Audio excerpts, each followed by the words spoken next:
Ndabaramukije mwebwe mwese mwahisemwo kudukurikira kaze muri ano makuru mu Kirundi akabagizwe n'ingingo nkuru zikurikira igenekerezo rya mbere ukwezi kwa gatatu no munsi amakungu yahariye kugwanya impanuka ubukene bw'uburyo bwo gukoresha n'abakozi badakwiye bikaba ari bimwe mu bituma urwego rw'igihugu rujejwe guhangana n'isibe nibiza rudashobora kurangura neza ibikorwa rujejwe mu Burundi. Ibanki y'isi yose yaragabanije amafaranga agera ku miliyoni 40 z'amadolari y'abanyamerika yari yagenewe gutanga ku Burundi. Ivyo ngo bikaba vyatumwe nuko hari imigambi yacerewe gushigwa mu ngiro nkuko vyari bitegekanijwe, bikaba vyamenyeshejwe kuri uyu wa kane n'umushikiranganje ajejwe ikigega ca leta. Murabikurikira mu kanya mw'idonido ryano makuru.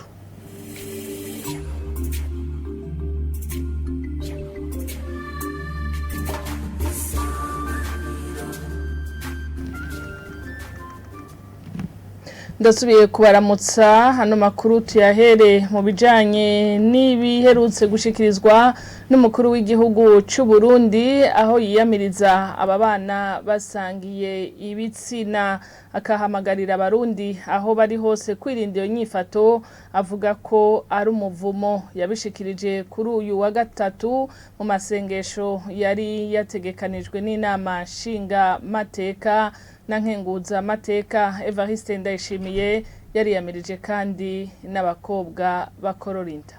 Imico mibi yadutse muri iyi si.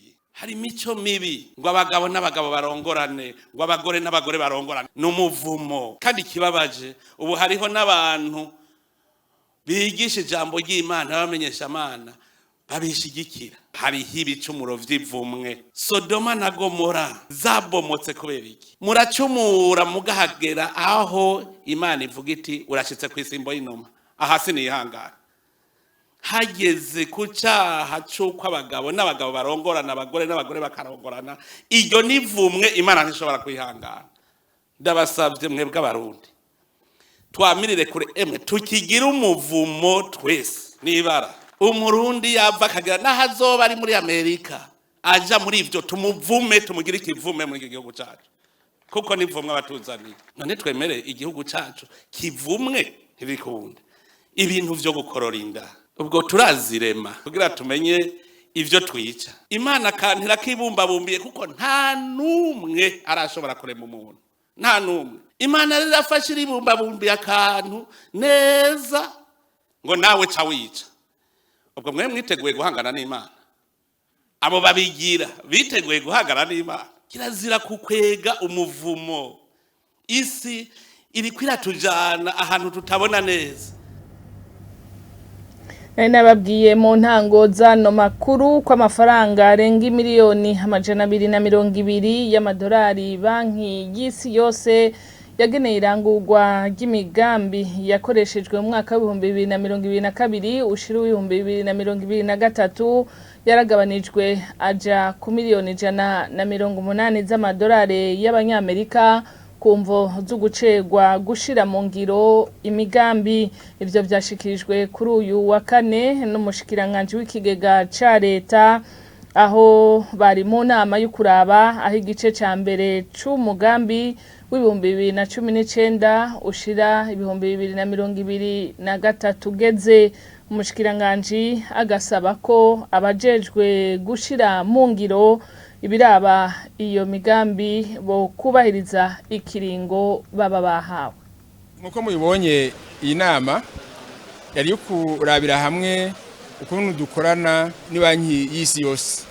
Nkuko mubizi rero ibanki y'isi yose yafasha leta mu migambi myinshi iterambere, hanyuma igaheza ikagenera amafaranga atari make ikigega ca leta, amafaranga ikayagena ku myaka 5, hanyuma hakaba n'amafaranga akoreshwa ku mwaka. Bigaheza rero tukarondera abakozi bashira mu ngiro iyo migambi bakoresha ayo mafaranga. Turabira hamwe rero ingene ayo mafaranga akoreshwa yuko biko bigenda neza.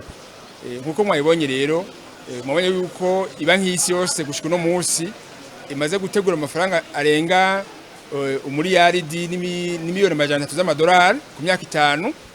Uyu mwaka w'2022 2023 harateganyije ko hakoreshwa amafaranga angana n'imiliyoni amajana 220 y'amadolari, ariko murabona yuko tugiye kuraba twasanze abajeje kuyashira mu ngiro barasubiye barayagabanya bagera ku 180, ariko nizi 180 nyene z'amadolari, miliyoni 180 z'amadolari ntari karakoreshwa yose.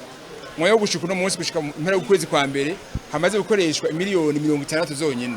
Numva yuko kuri urwo rugero turiko turakorera ko iterambere twifuza tuteza ngo turishikire. Twashaka yo turabire hamwe rero inzitizi zoba zituma ayo mafaranga adakoreshwa kandi tuyakeneye dukeneye n'iryo terambere. Tukabonye rero yuko hariho abakozi duha ayo maproje iyo migambi ngo bayihagararire, ugasanga rero kumbure ntibafise ubuhinga bukwiye cyane bafise ubumenyi bukwiye, cyangwa ugasanga n'ishaka ntirikwiye, ugasanga ntibafise n'intumbero ikwiye yo kugira ngo bashobore gushira mu ngiro iyo migambi n'amafaranga bashobore gukora igikorwa yagenewe.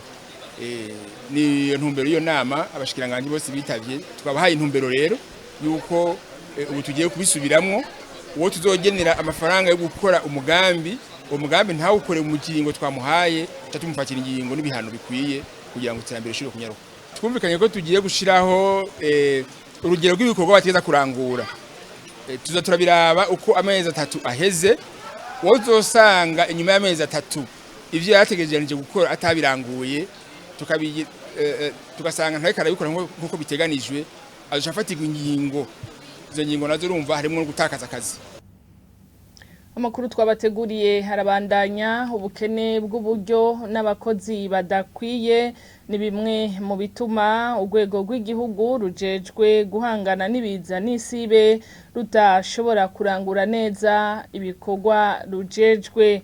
Urongoye urwo rwego yabishikirije kuri uyu wa gatatu ku munsi mpuzamakungu wahariwe gukinga impanuka uhimbazwa ku wa mbere ukwezi kwa gatatu uko umwaka utashe. Ivyo bikaba biruko mu gihe leta ifise n'uburyo yemerewe urwo rwego ariko gushika ubu butaraboneka.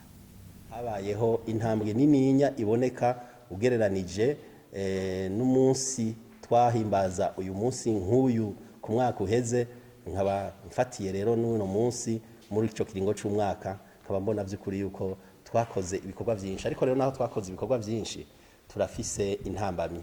Intambamyi ya mbere nuko dufise ubukene bw'abakozi mu bitigiri, hanyuma n'abakozi b'abahinga ntiturabaronka. Tukaba dusaba ubushikiranganje dukukira yuko na ntaryo igihe haheze bahejeje kwiga abapolisi muri vya bigo vyo kwigisha abapolisi, yuko bokwamana ntaryo baduha n'imiburiburi abapolisi 100 barimwo abapolisi bato bato, ivyongerezi by'intwazangabo hamwe n'intwazangabo, kugira ngo tubigishe ubuhinga bwo gutabara mu gihe cibiza n'isibe. Turafise ikigo cyo gutabara twita Centre National d'Opération d'Urgence gisanzwe carategekanijwe no muri wa mugambi w'iterambere ry'igihugu turiko turashira mu ngiro kuva muri 2018 gushika muri 2027, ariko ico kigo ntikiratangura gukora. Ico naco nyene ni intambamyi. Turafise ikigega leta y'u Burundi yashizeho mu mpera z'umwaka wa 2020. Ico kigega kikaba gikukira ibiro vy'umushikiranganje w'intwara yo hagati mu gihugu, iterambere rusange n'umutekano, ariko ico ubwo buryo twita Fonds de réduction des risques de catastrophe kikaba kitaratangura gukora. Ubwo buryo nibwo rero bwogenda gukora no mu makomine, kubera yuko hari ibikorwa byinshi byo mu makomine bisaba yuko byokorwa kugira ngo abantu babe ahantu hakingiye ibiza n'isibe. Turatera kamo cyane rero ubushikiranganje mu byo bujejwe harimo inyubako, yuko vy'ukuri bosubiramwo ingene bategura ahantu ho kubaka, ivyo twita viabilisation. Uravye no munsi abantu barasiga ubwo bushikiranganje mu kuja kurondera aho baba, ugasanga barubatse ahantu, ugasanga quartier yaravutse, hanyuma rero kubera hubatse nabi atabikorwa byabaye byo kuhatunganya, ugaje usanga rero abantu bariko barahura n'imyuzurira, bariko barahura n'ibiza bitandukanye kubera yuko atabikorwa by'ibanze vyakozwe kugira ngo abantu bashobore kubaka ahantu hatunganije.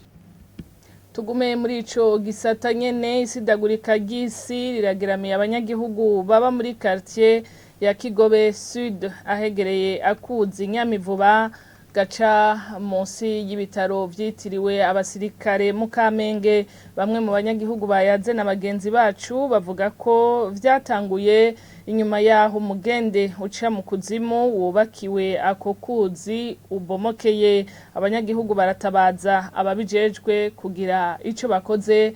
N'inkuru tubaza mugenzi wacu Jean de Dieu Irakoze.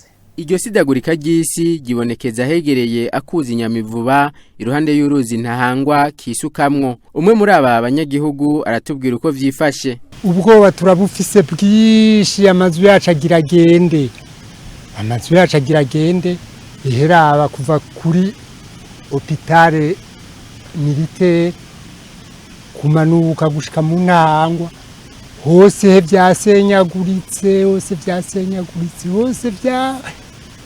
vyasenyaguritse gose, hamazu yamaze gushikirwa nta n'imetero zibiri zisigaye kugira inzu zishikirwe.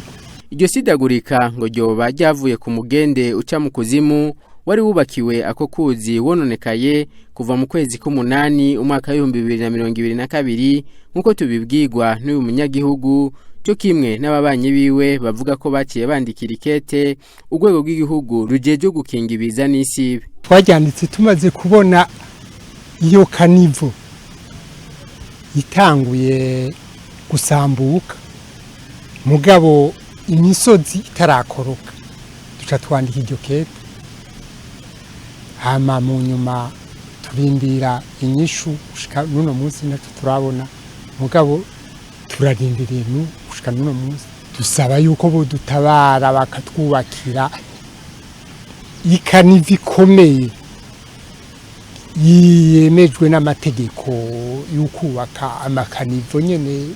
Novuga ni nko mu mezi abiri gusa murabona yuko ibihamaze kuhononekarira ari vyinshi cyane. Abanyagihugu bahaba twese turimwo turatekewe n'ubwoba. Nta muntu yobona ukungene isi iriko irameneka nkuko mubibona hama ngo agire atekane. Uwo mugende uca mu kuzimu wubatswe kuva ku mpande y'ibitaro vyitiriwe abasirikare mu Kamenge. Nkuko tubibwirwa n'abanyagihugu bahegereye wubatswe inyuma yaho ako kuzi gateye uburuhukiro bw'ivyo bitaro mu myaka y'ibihumbi 2000. Arakoze Jean de Dieu Irakoze. Barakoze n'abagenzanje bandi bafashije gutorokanya n'amakuru twabashikirije kuri no munsi.